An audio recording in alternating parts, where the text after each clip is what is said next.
자, 이 탑이, 이 부조가 특히 이제 그 중요하다 제가 보는 이유는 바로 나중에 제가 그 고려불화 설명할 때 다시 한번 말씀을 드릴 텐데요.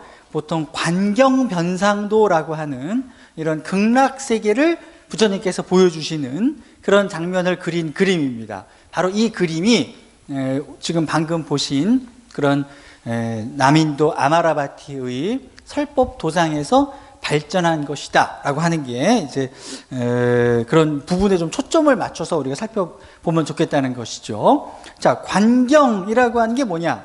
관경, 관상, 면불, 사실 다 같은 개념입니다. 우리가 관무량수경 이런 말씀 많이 들어보셨죠? 관무량수경 할 때 무량수라는 게 아미타 부처님이잖아요. 그러니까 특정한 아미타 부처님을 관하는 개념인데요. 그거를 보통 명사로 부처님의 불로 바꾸면 결국 관불이 되는 거죠. 그래서 부처님을 본다고 생각하거나 또는 부처님을 계속 떠오르면 부처님이 실제로 내 앞에 모습을 나타내신다라고 하는 바로 그 개념입니다. 그래서 염불도 관하고 염은 다른 것 같지만 계속해서 부처님을 떠올린다라고 하는 거. 이런 게 결국 불교에서 굉장히 중요한 어떤 그 특히 이제 참선을 중심으로 하는 그런 불교에서 중요시하게 등장하는 그런 개념인데요. 바로 그런 것과 밀접한 연관이 있는 불교 도상이다라고 하는 것입니다. 자, 어떻게 이제 그런 과정으로 가는가? 자, 우선 그 아마라바티 옆에 아까 이제 나가르주나 콘다라고 하는 어떤 유적이 있는데요. 지금은 완전히 섬이 되어버렸어요. 원래는 나가르주나라고 하는 언덕이었는데 여기다 댐을 만들면서 주변이 물에 잠기는 바람에 거기에 있었던 유적들을 전부 이 섬처럼 남겨놓은 여기다가 이제 옮겨놨습니다. 자, 그런데 이제 그 중에서 또 한 가지 주목되는 게 바로 이런 곳입니다. 자, 여기가 지금 어떤 그 스투파 위에 올라가서 제가 지금 찍은 겁니다. 근데 스투파 앞에 이렇게 말발구평, U자형으로 생긴 두 개의 건물이 이렇게 마주보고 있어요. 그런데 한쪽은 안에 뭐가 들어있냐면 스투파가 들어있어요. 여기에는 부처님이 계세요. 자, 제가 기억하십니까? 제가 이제 지난 시간에 한국은 또는 중국은 사찰의 중심이 불상인데 인도는 탑이 중심이다 이런 말씀을 드렸잖아요. 근데 여기도 물론 기본은 탑이 중심입니다. 그런데 탑 앞에 여기까지는 뭐 다른 인도의 지역이랑 비슷한데 이 부분이 좀 특이하다는 것이죠. 두 법당이 마주보고 있는데 하나는 탑, 하나는 불상. 여기에서 우리는 무엇을 읽을 수 있냐면 탑과 부처님이 불상이 뭔가 대등한 개념으로 대응되고 있다는 것. 즉 불상이 단순하게 탑을 장엄하고 탑을 꾸미는 용도에 그치는 것이 아니라 이제는 탑과 불상이 서로 대등한 위치로 올라가고 있다는 것을 보여주는 겁니다.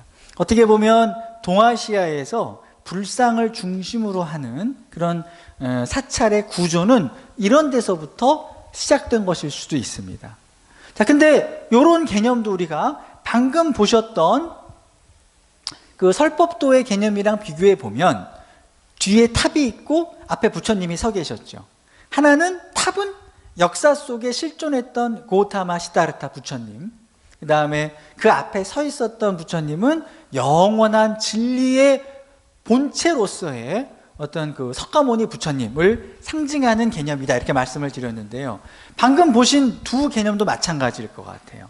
둘 다 석가모니 부처님인데 탑으로 표현된 부처님은 역사 속에 실존했던 부처님, 이렇게 불상으로 묘사된 부처님은 열반에 드셔서 우리를 떠난 부처님이 아니라 우리가 원하면 언제든지 다시 나타나실 수 있는 부처님인 겁니다. 자, 아까 제가 관불, 염불, 관상 이런 거 말씀드렸잖아요. 결국 뭐냐면 우리가 부처님은 열반에 드셨지만 우리가 열렬히 부처님을 뵙고 싶다, 부처님이 내 앞에 나타나 주셨으면 좋겠다라고 막 믿고 자꾸만 부처님께서 내 앞에 나타난 모습을 상상하다 보면 진짜로 부처님이 우리 앞에 나타나실 것이다 라고 하는 이야기입니다. 자, 근데 언뜻 생각할 때는 이렇게 볼 수 있겠죠. 에이, 그렇게 해서 부처님이 나타나신다고 해도 그거는 내 착각 속의 부처님이지 그게 진짜 부처님이라고 할 수 있을까? 내가 만들어낸 부처님 아닐까? 라고 생각하실 수 있어요. 그죠? 자, 그런데 내가 만들어낸 부처님은 부처님 아닌가요? 결국 내가 상상 속에 만들어낸 부처님은 어떤 부처님일까요? 내 안에서 나온 부처님이죠. 그런데 부처님께서 뭐라고, 대승불교에서는 뭐라고 그래요? 다 누구나 우리 안에 부처가 있다 이렇게 얘기합니다. 내가 만들어낸 부처가 아니라 곧 내 안에 있었던 부처를 끄집어내는 과정인 겁니다. 그렇지만 처음에 부처님을 끄집어내기 굉장히 어렵다 보니까 결국은 어떤 석가모니 부처님 또는 아미타 부처님을 떠올리는 연습을 자꾸 하다 보면 결국은 딱 떠올랐을 때 나는 아미타 부처님을 불러낸 것이었는데 사실은 저게 나였구나, 이걸 깨닫게 되는 과정인 거죠. 아무리 그래도 자꾸 의심이 가실 거예요. 저게 진짜 부처님 맞아? 자, 그런데 제가 약간 좀 과격한 얘기일 수도 있는데요, 실제 경전에 나오는 부처님께서 해주신 비유를 여러분께 말씀드리겠습니다. 자, 뭐냐? 어떤 우리식으로 좀 바꾸면 선비가 있었는데 이제 과거 시험 준비하고 공부 열심히 하는 젊은 선비가 있었어요. 근데 어느 날 젊은 친구들이 막 놀러 와가지고, 야, 공부하기 힘든데 우리 오늘 그 술집에 가가지고 아리따운 기녀들하고 좀 놀아보자 막 꼬신 거예요. 그래서 이 사람이 나는 공부해 막 그러는데도 야 공부 좀 쉬었다 해야 스트레스도 풀리는 거야. 그리고 술집에 데려갑니다. 그리고 막 아리따운 아가씨들이 옆에서 막 술 따라주면서 막 오빠 요즘 공부 잘 돼? 그러면서 이제 막 술 따라주고 막 노는 거예요. 근데 이 친구가 정말 순진한 친구였는데 이제 그날 처음으로 그런 아가씨들이 막 술을 따라주고 기녀들이 막 앞에서 막 오빠 잘생겼다, 오빠 멋있다 막 이런 얘기를 들으면서 완전히 이제 넘어가 버린 거예요. 자, 그리고선 집에 왔어요. 자, 집에 와서 그건 그 일이고 다시 공부해야지. 이게 될까요? 이게 안 되는 거예요. 이 선비의 머릿속에는 온통 아까 그 술집에서 술 따라주던 기녀 아가씨 모습만 떠오르는 거예요. 옆에 있는 것 같은 거예요. 막 오빠 공부하는데 오빠 공부해야지, 힘들어? 술 따라줄까? 뭐 약 가지고 막 옆에서 막. 근데 이게 사실은 그 아가씨가 여기 옆에 있는 게 아니잖아요. 그죠? 전부 뭐예요? 자기가 만들어낸 이미지예요. 그래서 그 이미지 속에 막 반해가지고 정말 그 아가씨가 지금 내 옆에 있다면 얼마나 좋을까, 막 술 따라주고 아까 정말 재밌었어 그러면서 막 환상을 만들어내는 거죠. 자, 근데 그런 아가씨의 모습은 어떻게 보면 내 마음속에서 만들어낸 것이지만 실제 그 아가씨가 계속 내 안에 머물고 있는 거예요, 지금. 그리고 그걸 다시 추사해서 가짜로 만들어 놓고 내 옆에 있다고 믿는 거죠. 그래서 그 아가씨가 말을 건네는 거예요. 막, 야, 오빠 잘생겼다, 오빠 멋지다, 막 자기가 듣고 싶은 얘기를 막 듣는 거죠. 자, 그런데 그렇게 유혹에 넘어갈 때는 사람들의 상상력의 발휘가 굉장히 잘 된단 말이죠. 그런데 그런 유혹이 아니라 부처님을 떠올리는 상상력을 할 때는 잘 안 되는 거예요. 자, 여러분, 귀신이 나타났다 그러면은 쉽게 믿으면서 천사가 나타났다 그러면 안 믿는 거예요. 사람은 그래요. 자, 여러분이 우리가 믿음이 깊으면 막 으슥한 곳을 지날 때 귀신, 야차, 나찰, 도깨비 이렇게 나타나지 않을까라고 생각한다면 그 막 등골이 오싹하죠. 누군가 막 하고 막 잡을 것 같고 귀신이 나타날 것 같고. 자, 그럴 때 귀신은 실제로 없는 건데도 막 내 등을 정말로 잡을 것 같고 나를 무섭게 하고 식은땀이 흘리게 하고, 자, 도대체 아무것도 없는 거라면 왜 나를 땀도 나게 하고 겁도 나게 하고 할 수 있을까요? 귀신이 정말 없다고 할 수 있을까요? 내 마음속에 있는 귀신이 나를 괴롭히고 있는 거예요. 자, 그런데 이런 나쁜 거는 사람이 잘 떠올리는데 똑같이 귀신이 있어? 아니야, 난 지금 부처님하고 함께 있어. 관음보살님이 옆에 계신데 뭐.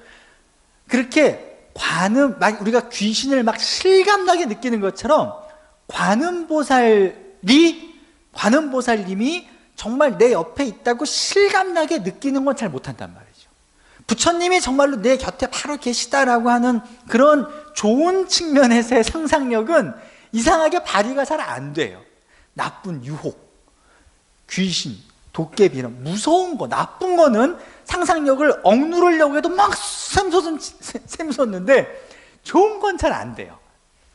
관상수행이라는 것은 우리가 그렇게 부처님이 그러신 겁니다. 그렇게 옆에 기녀가 막 떠올라서 실제 있는 것처럼 부처님을 떠올리라는 겁니다. 관음보살을 떠올리고 그런 좋은 게 내 옆에 있다고 떠올리다 보면 결국은 자꾸 그런 걸 하다 보면, 자, 아까 기녀가 나타나서 야, 오빠 잘생겼다, 오빠 멋지다 얘기해 주잖아요. 그러면 내가 떠올린 부처님은 내 영상, 내가 만약에 상상 속에서 내 부처님을 만들어냈어요. 관음보살님을 만들어냈어요. 그리고 그분도 뭔가 말씀을 하시겠죠. 그죠? 그게 진짜 내 내면의 소리라는 겁니다. 아마도 그렇게 하면 안 된다, 이렇게 해야 된다, 상상 속에 만들어낸 부처님이 나한테 뭔가 말씀을 하실 거예요. 그죠? 그 이야기가 사실은 진짜 내 내면의 소리라는 겁니다. 그걸 통해서 네 마음속에서 정말 하라고 하는 대로, 그것이 가라고 하는 방향대로 가다 보면 정말로 깨달음의 길로 갈 수 있다, 이런 이야기입니다. 왜냐? 왜 이런 이야기가 나왔느냐? 자, 지금은 절에 가서 스님한테 법문도 들을 수 있고, 그 다음에 경전 책도 많이 나와 있죠. 책 보면서 이렇게 하는 거구나, 저렇게 하는 거구나 알 수 있습니다. 근데 과거에는 스님을 만나기도 어려웠고, 그리고 책을 읽을 수 있는 사람은 더더군다나 없었어요. 자, 그럴 때 어떻게 수행해야 될까요? 지금 우리는 혼자서 책 보면서 얼마든지 할 수 있어요. 스님 찾아뵙고 궁금하면 물어보고 템플스테이 가서도 참선 이렇게 하는 거군 할 수 있어요. 예전엔 그런 게 없었단 말이죠. 오로지 예전에 이런 경전에 아니면 어떤 그 불교 의례라고 하는 거에 얽매이지 않고 정말 진정한 자기 불교의 대승불교에서 이야기하는 진짜 자신의 내면을 찾아가기 위해서는 자기 스스로 해결할 수 있는 방법밖에 없었어요. 그게 바로 이런 염불 또는 관상수행, 자꾸만 부처님을 내면에 있는 부처님을 떠올리는 그런 수행법이었던 거죠. 자, 그러려면 자, 부처님을 떠올리세요, 부처님이 여러분 앞에 나타난 것처럼 떠올리세요, 이런 걸 자꾸만 해야 되는데 아무것도 부처님이 어떻게 생겨셨는지 모르겠는데요. 부처님이 나타나실 때 어떤 모습으로 나타나시나요? 모르잖아요. 그죠? 모르는 걸 찾기는 어려운 거예요. 그래서 관무량수경에 보면 딱 설명이 돼 있어요. 자, 아미타 부처님께서 우리가 정말 부처님을 만나 뵙고 싶어서 아미타 부처님께서 우리 앞에 모습을 드러내실 때는 이러이러한 모습으로 나타나시고, 그 옆에는 관음보살, 세지보살께서 서 계신데 그분은 이 보관에 한 분은 화불이 있고 한 분은 정병이 있고, 또 그와 함께 어떤 무리들이 같이 나오는데 그분은 이런 모습이고 극락은 이런 모습이고, 매우 구체적으로 어떤 모습을 떠올려야 하는지를 다 가르쳐 주는 거예요. 자, 근데 설명으로 듣는 것보다는 우리도 역시 시각적으로 보는 게 더 빠른 거죠. 그러니까 그림으로도 그려놓고, 자, 이런 이미지, 이런 영상을 떠올리세요. 부처님이 나타나실 때는 이런 모습이실 겁니다. 이런 부처님을 떠올리세요 하고 아예 사람들이 쉽게 영상을 떠올릴 수 있도록 이런 조각, 이런 그림, 이런 부조를 만들어 놓고 가르쳐 주는 겁니다. 떠오른다면 이런 모습이 떠오를 겁니다. 한번 봤으니까 저런 모습을 자꾸만 연상해야 돼, 저런 모습을 떠올려야 돼 라고 하면 상상하는데 훨씬 도움이 되겠죠. 원래 이 불상의 의미, 이 남인도 지역에서 그런 불상을 만들고 자꾸만 사람들에게 부처님의 이미지를 각인시키고 마치 우리 앞에 정말 걸어서 나오시는 듯한 그런 부처님의 모습을 보여주려고 했던 이유도 아마도 이런 관불수행, 염불수행 이런 거가 밀접한 연관이 있을 겁니다. 자, 그러다 보니까 특히 이런 불상의 뒷모습까지 완벽하게 조각됐다는 거. 간다라 불상은 뒤가 없어요. 앞에서 볼 땐 되게 입체적인데 뒤가 판판해요. 그렇다는 얘기 뭐냐면 뒤로 도는 의식은 없었다는 거예요. 탑을 도는 거지 불상을 돌지는 않아요. 그런데 불상의 뒷모습을 완벽하게 만들었다는 건 안 보는 데인데 만들 일 잘 없잖아요. 근데 뒷모습을 확실하게 만들었다는 건 저 불상은 마치 탑을 돌듯이 돌아야 되는 그런 개념으로 모셔진 불상이구나, 이런 걸 알 수 있습니다. 굉장히 큰 변화죠. 자, 이런 형태의 미술이 점차 이제 인도의 다른 지역으로 퍼져나가기 시작합니다. 방금 말씀드린 데는 남인도였는데요. 남인도에서 이런 유사한 예가 서인도로 가는 것이죠. 여러분, 그 팔천송, 반야경 이런 데 보시면 예언이 있어요. 반야경은 아까 중론의 사상이라고 했는데 거기 어떤 예언이 있느냐? 이 중론의 사상은 이 반야경, 대승불교의 사상은 남쪽에서 시작해서 북쪽에서 완성될 것이다. 이런 예언이 있어요. 근데 놀랍죠? 진짜로 남인도에서 시작된 중간불교가 북쪽으로 올라가서 결국은 이 북인도 출신의 두 분의 스님에 의해서 유식불교로까지 나아가면서 대승불교의 체제가 완성이 된 거죠. 모르겠습니다. 북인도에서 활약하셨던 스님들이 결국은 그 정통성을 이어받기 위해서 한 문장을 거기다 집어넣은 건지, 아니면 진짜 예언대로 된 것인지, 아니면 그 예언을 보고 북인도의 스님들이 이 북인도로 계승이 된다고 했는데 우리가 좀 분발해서 이걸 정말 계승해야 되는 거 아니냐, 그래서 북인도에서 유식불교가 완성된 것인지는 모르겠습니다만 하여간 그렇게 나와 있습니다. 실제로 이런 미술도, 이 남인도의 불교 미술은 점차 아까 그 크리슈나 강과 고다바리 강을 따라서 중부 지역을 지나서 서인도로 가게 됩니다. 그리고 지난번에 보여드렸던 아잔타 석굴에서, 자 보시면 이건 지난번에 보여드렸던 사진인데요. 자 여기 보시면 여기가 지난번에 보여드렸던 16굴이에요. 그리고 바로 옆에 있는 굴이면 번호가 몇 번일까요?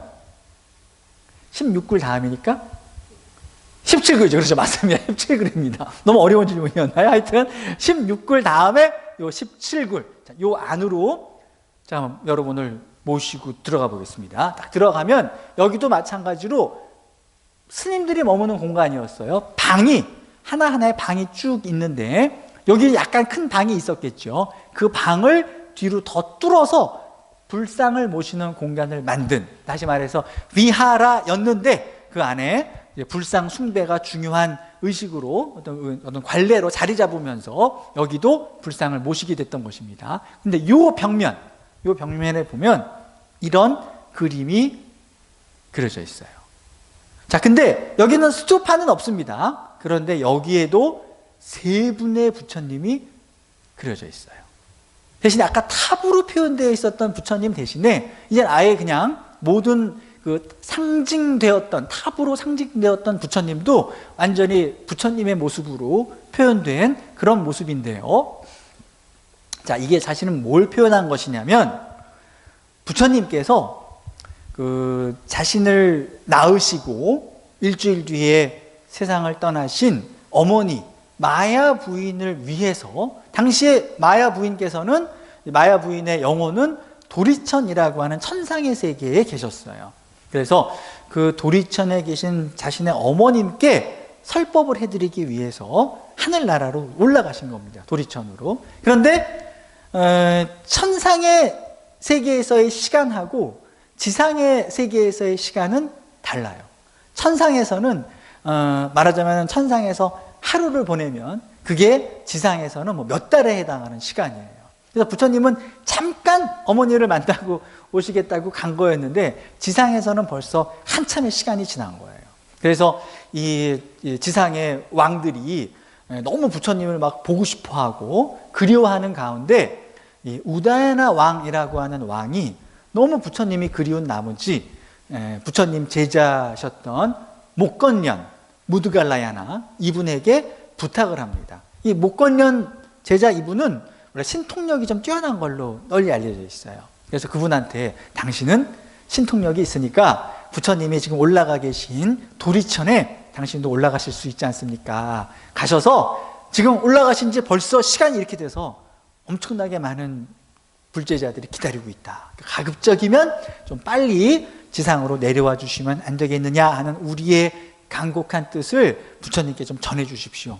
그리고 더불어서 개인적으로 부탁이 하나 있는데, 제가 부처님이 너무 그리워서 부처님의 조각상을 만들어 놓고 그 조각상을, 우리도 왜 누군가 그리우면 사진 보면서 달래지 않겠습니까? 보고 싶은 사람 보면서. 그런 것처럼 불상을 조성하고 싶으니 지금 부처님 사진이나 이런 기록해 놓은 게 없으니까 화가 한 사람을 데리고 가서 부처님의 그 모습을 그대로 스케치해 올 수 있도록 데리고 가 주십시오. 그래서 목건nhân 알겠습니다. 다녀오겠습니다. 그리고 화가 한 사람을 데리고 정말로 천상의 세계로 올라간 겁니다. 그리고 부처님께 이제 말씀을 드린 거죠. 이렇게 많은 사람들이 기다리고 있으니까 얼른 좀 내려와 주십시오. 내가 그걸 깜빡했군.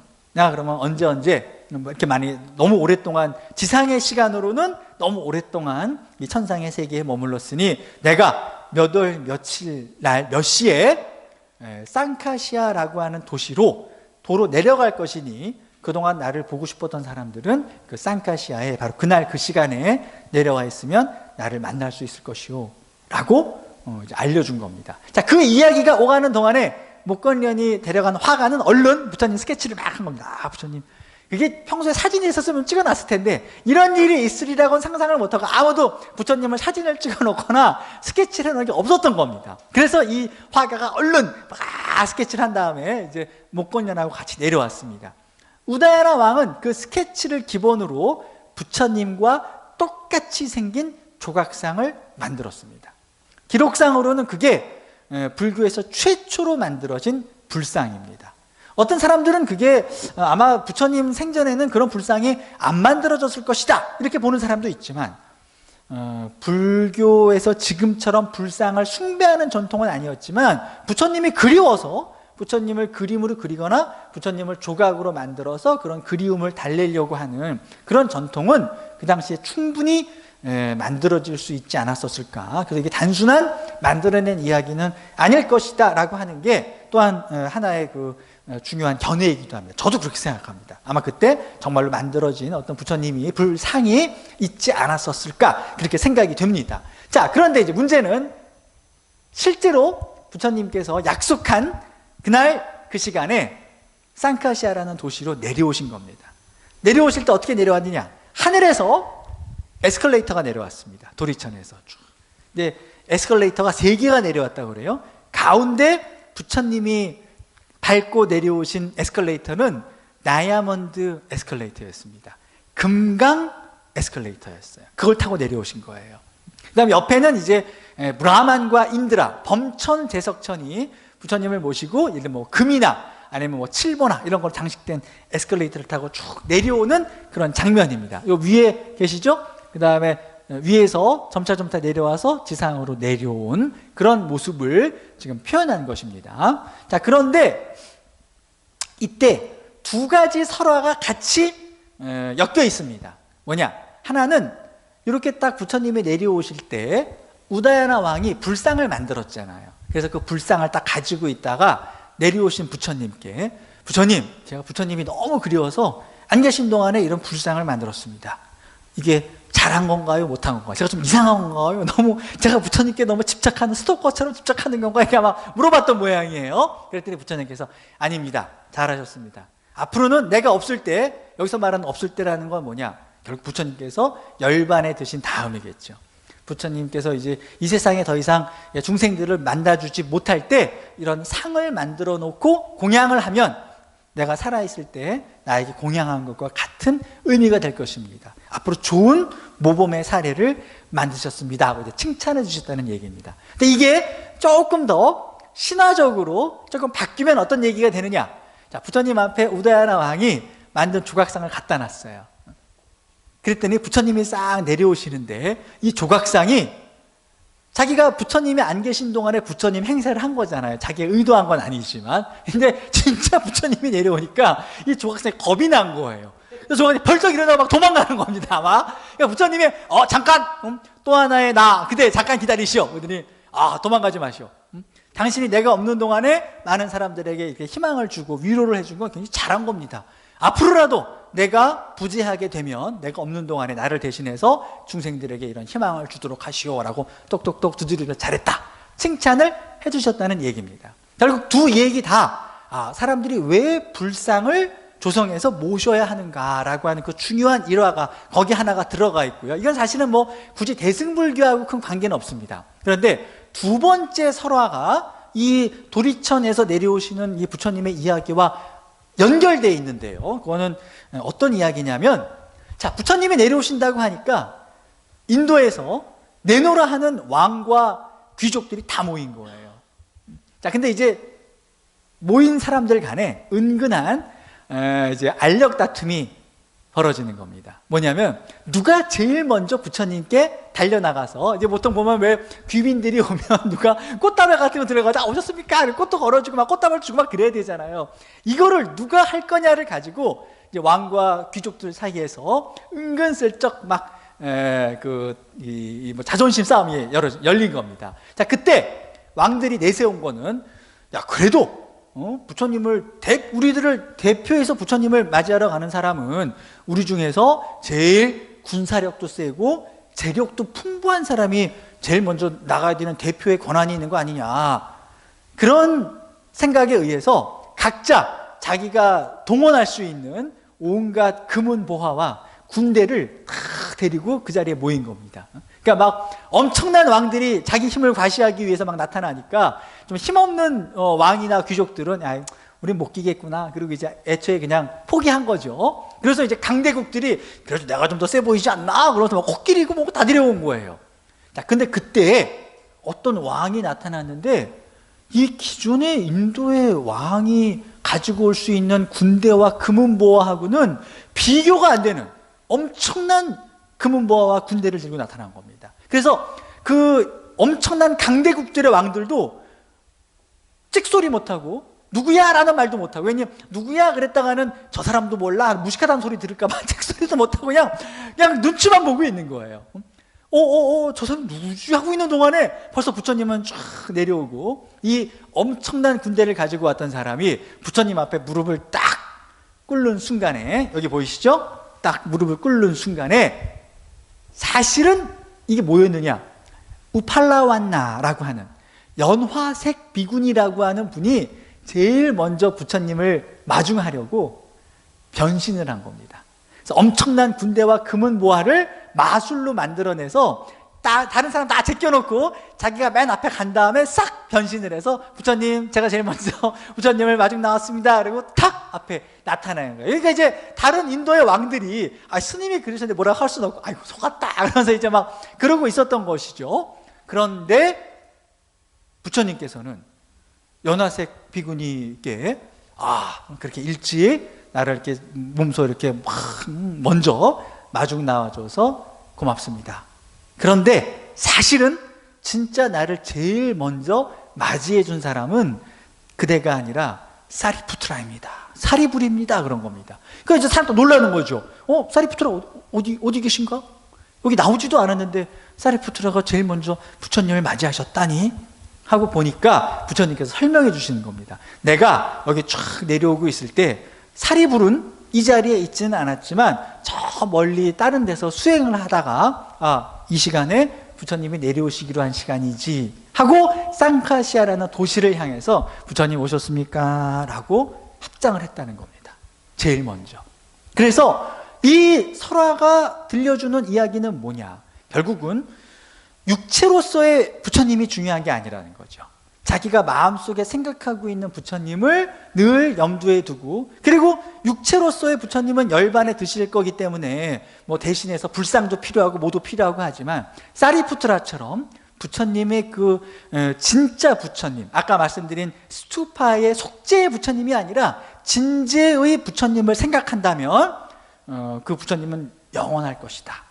떠나시는 것도 없고 이렇게 늘 우리 앞에 모습을 드러내실 수 있는 그런 부처님이다. 어떻게 보면 여기에서 바로 그 부처님의 공사상, 진재, 진정한 부처님, 연불, 떠올리면 부처님이 나타난다, 이런 모든 개념들이 이 설화에 압축되어 있는 것입니다. 그래서 이런 그 설화가 굉장히, 이 설화는 어디서 제일 구체적으로 볼 수 있냐면, 그 삼장법사 현장 스님이 인도에 다녀오셔서 쓰신 대당서역기, 거기에 그 이야기가 실려 있습니다. 그래서 이런 이야기들을 통해서 보면 아마도 이 분이 지금 그런 그 우팔라완나 비구니께서 지금 부처님을 맞이하고 있는, 왕들이 지금 막 찬탄하고 있는 가운데 제일 먼저 맞이했던 장면을 그린 것이 아닌가 이렇게 생각이 되는데요. 자, 이런 그림의 조금 변형된 형태가 바로 이 장면입니다. 부처님께서 내려오고 계신데요. 요 위에는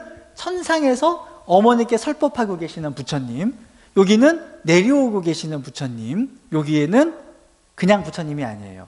왕들이 이미지로 만들어 놓고, 부처님 아까 불상을 만든 다음에 불상을 보여드리려고 기다리고 있었다고 그랬잖아요. 이건 사람들이 그 후에 어떤 그 부처님 부재 후에 앞으로 만들게 될 또 하나의 불상이라고 하는 그런 개념을 보여주고 있는 것이죠. 그래서 이 부처님은 어떻게 보면 현실 속에, 실제 현실 속의 부처님, 그다음에 천상의 세계를 오가는 초월적 세계로서의 부처님, 그리고 사람들이 어떤 그 이후에 불상을 만들어서 숭배하게 될 그 이후에 어떤 부처님, 이런 모습으로 다양한 그 부처님의 세계를 지금 이렇게 그 그림으로 보여줌으로 인해서 그 대승불교에서의 부처님의 다양한 시각, 실존했던 부처님, 관념적인 부처님, 그리고 이후에 사람들에게 어떤 그 보시를 받는 불상으로서의 부처님, 이런 다양한 불신관을 보여준다는 점에서 역시 대승불교의 개념을 이 안에 담고 있습니다. 자, 이 그림이 어떻게 아마라바티의 불교 도상과 연관이 되는가라고 하는 것은 다음 시간에 좀 더 깊이 있게 한번 설명드리도록 하겠습니다. 자, 오늘도 들어주셔서 감사합니다. 다음 주에 뵙겠습니다.